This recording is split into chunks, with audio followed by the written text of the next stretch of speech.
Chapter 107, Student Council President Election 2-8. The election for the Student Council President is the most attention-grabbing event among the early semester activities for students. This is particularly notable as the previous Student Council President, Veros, who had served 2 consecutive years, has graduated. While Veros was known for being moderate and quiet during his tenure, he was nonetheless a commendable president who managed to coordinate well between the faculty and students without major incidents. The position of Student Council President at the Sylvania Academy is no small matter. The president can exert substantial influence on the Academy's operational policies, mobilize various student resources including department heads if desired, and, in times of crisis, wield authority almost on par with the principal. Moreover, the symbolism of the position is far from trivial.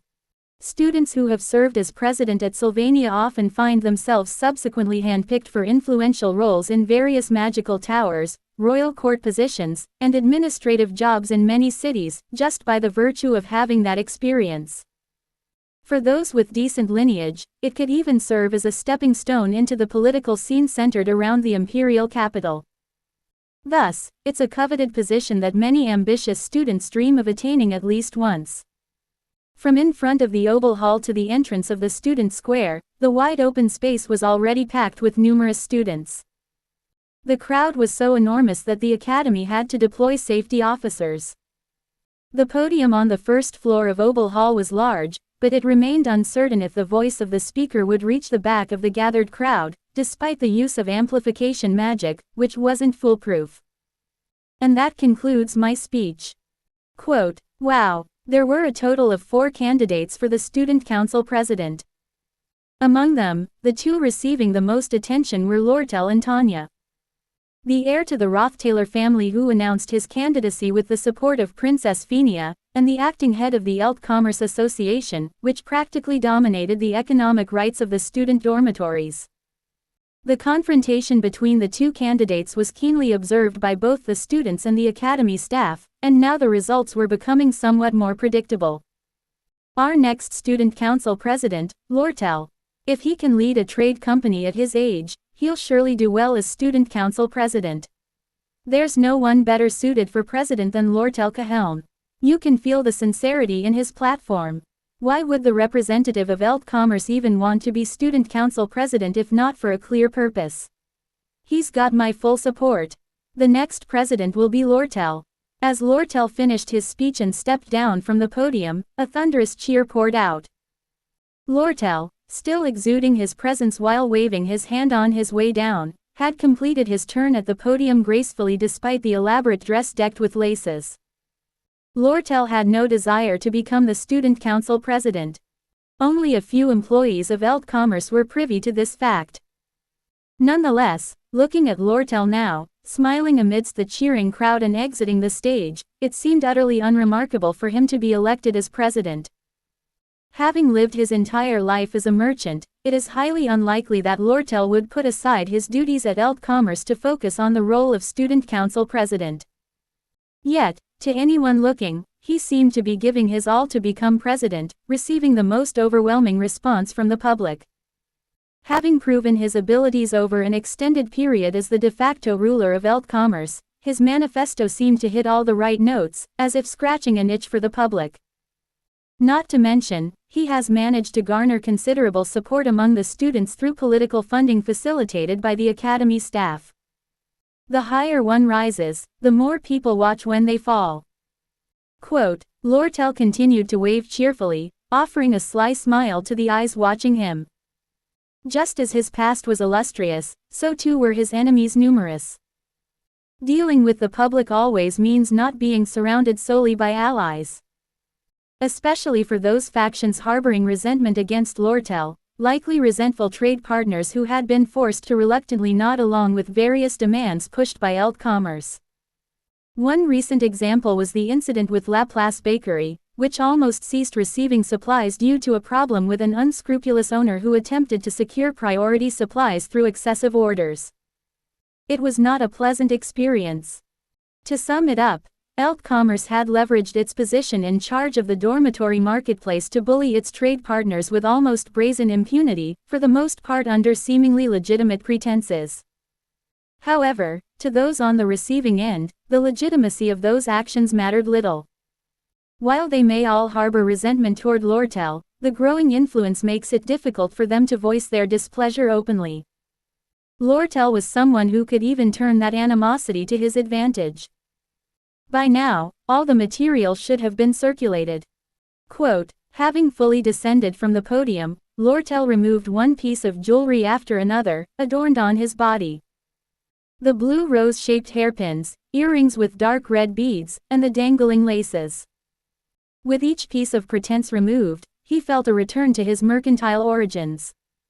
Waiting in front of the podium were his secretary Lean and henchman Duran in a respectful stance, employees of Elt Commerce.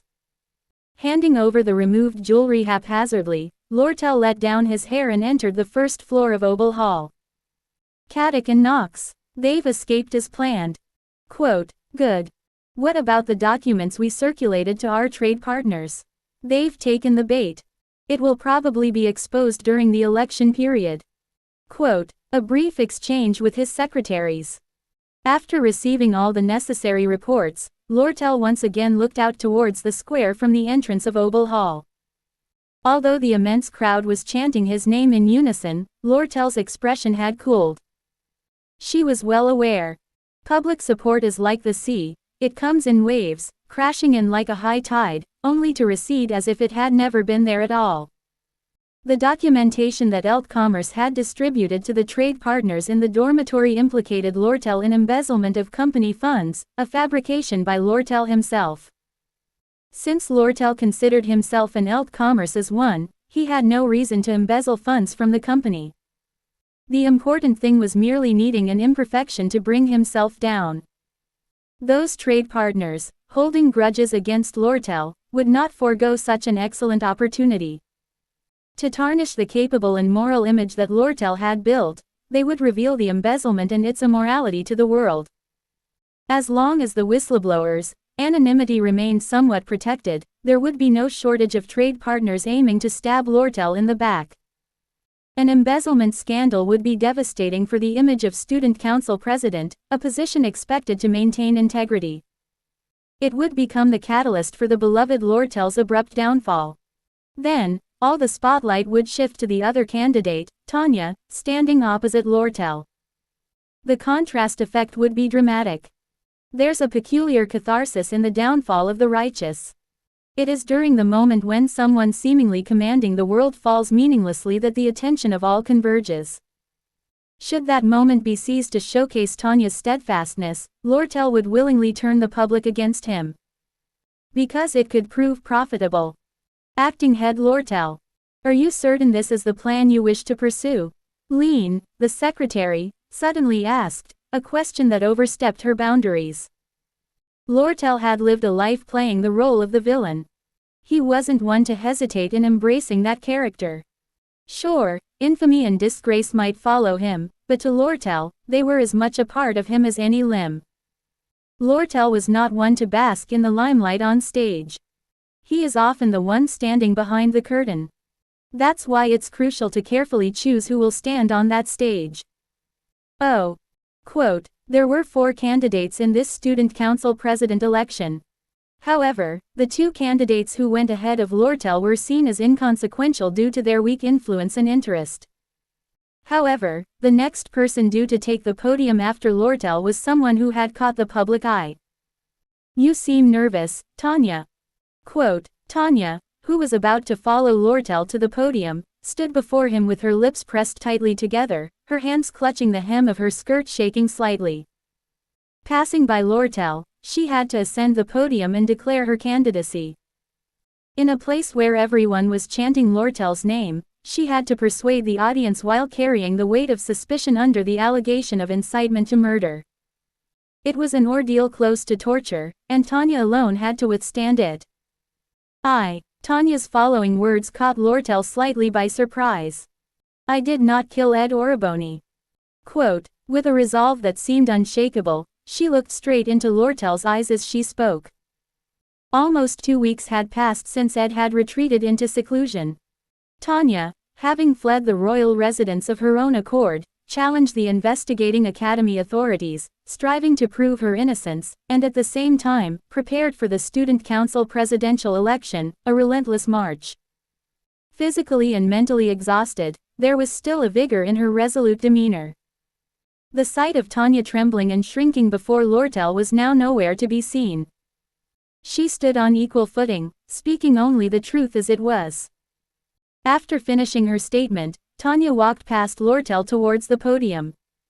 An eerie silence enveloped the area. The crowd of students in the square was immense, yet there was not a whisper among them.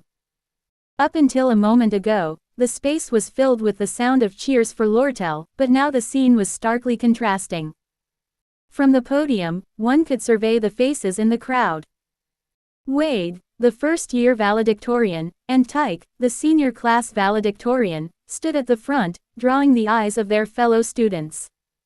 Elsewhere in the crowd, Clevius, who seemed to have recovered from his injuries, had all his bandages removed, while Elvira's face could be seen nearby.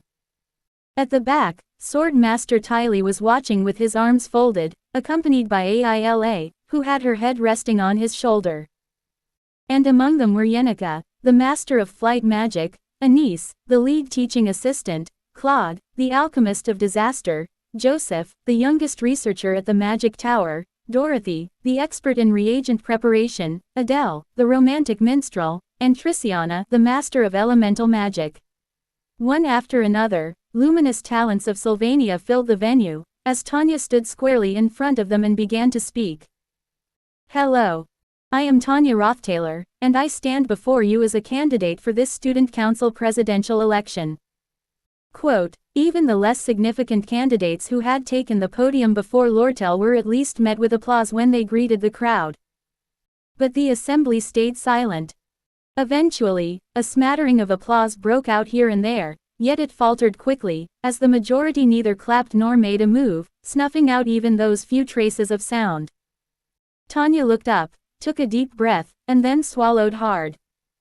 The heavy gaze of each student seemed to be choking her very breath.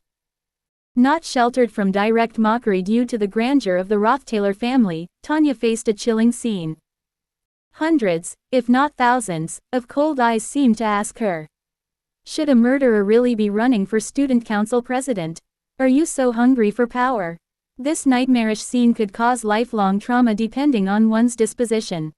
Hey, though Tanya's breath momentarily hitched, she managed not to show her distress. With a resolve as solid as a rock, she continued her speech. I stand before you today because. Tanya proceeded with her speech amid silence. Despite passing 5 and then 10 minutes, the crowd remained deathly quiet, a stark contrast to the applause given at natural breaks in speeches prior. The silence was an unspoken pressure against Tanya. Enough, step down. No one supports you. Quote, despite the support from Princess Phenia, or her status as a descendant of a noble ducal house, the crowd seemed to say she was unworthy of the presidency. Tanya gritted her teeth and went on, but the audience remained unresponsive. Fighting back tears was a must, showing weakness would mean the end. She had to appear unfazed, keep a steely face, and act normal if she were to stand before them. She spoke of practical restoration plans for student facilities, reforms in financial structures, scholarship expansions, and improvements in student treatment. Yet, no one listened. Finally, her speech time ended.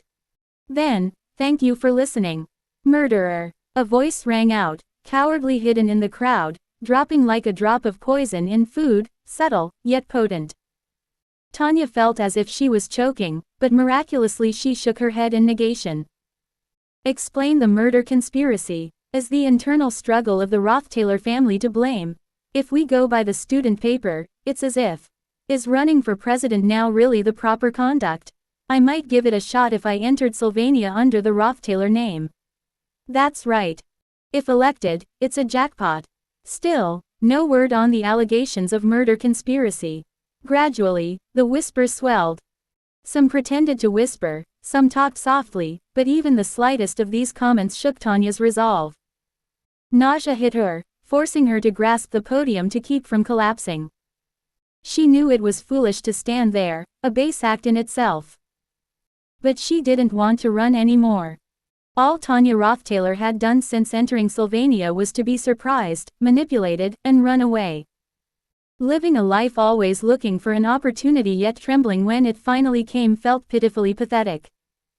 Thank you for listening to my story. Barely managing her closing statement, Tanya clutched at coherence, as the room seemed to spin. She didn't want to appear pitiful on the stand. Even if she would later weep into her pillow in her room, before this crowd, she needed to remain strong. Crash. But life doesn't always work out as one wishes. She couldn't withstand the mental pressure and collapsed to the floor amid faint laughter. Snicker. Chortle. Don't laugh. I feel like laughing too. With the crowd's murmurs behind her, Tanya covered her face, determined not to show her tears. Yet, despair gnawed away at her. Perhaps she had reached her limit. Just when she thought she had done enough, life's tide turned, as abruptly as a gust of wind. Whoosh! A fierce wind blew, not a gentle breeze of late spring, but a monstrous gale. Scream! What the? All of a sudden. Banners fluttered, students clung to each other for stability, some stumbled, while others grabbed at their hair to see through the chaos. When the wind subsided, everyone caught their breath, even the security personnel were shocked. What was that? Ah! Ag! Should we run?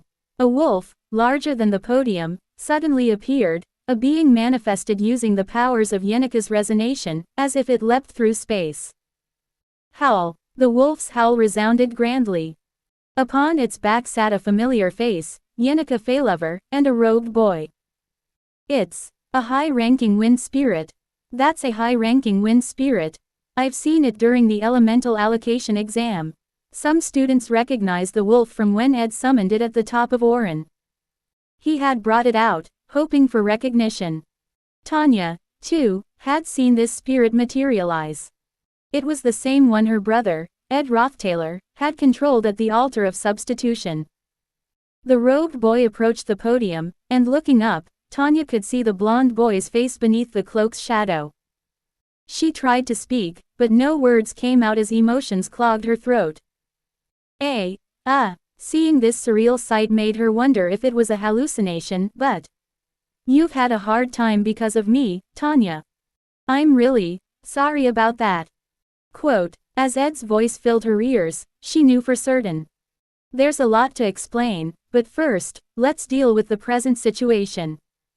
Quote, Ed knelt and comforted Tanya with a pat on the back. He stood, donning his cloak, revealing his face, and the crowd gasped. Is that man is Ed Rothtaylor? Certainly, it's him. I attended elemental studies with him. That's the same Ed Rothtaylor they said was dead in the student paper. An imposter. It can't be, can it? Idiot. Look at the high-ranking spirit. How many people here can handle that? Standing before a confused crowd, Ed steadied the podium. With a cough to clear his throat, silence returned instantly. Everyone was ready to hear what Ed had to say. What would be his first words? Should he explain his own survival first? That wasn't something he could simply explain away. It would take time. This was a setting for the Student Council presidential campaign declaration. Thus, it seemed right to speak of matters appropriate for this occasion. First and foremost, he needed to address the reputation that Tanya had been shattered. Only one person could decisively handle this, Ed Rothtaylor himself. Hello, this is Ed Rothtaylor. Quote, his influence was not immense over all students, but it reached the department heads. Winning them over is a key strategy in the Student Council presidential race.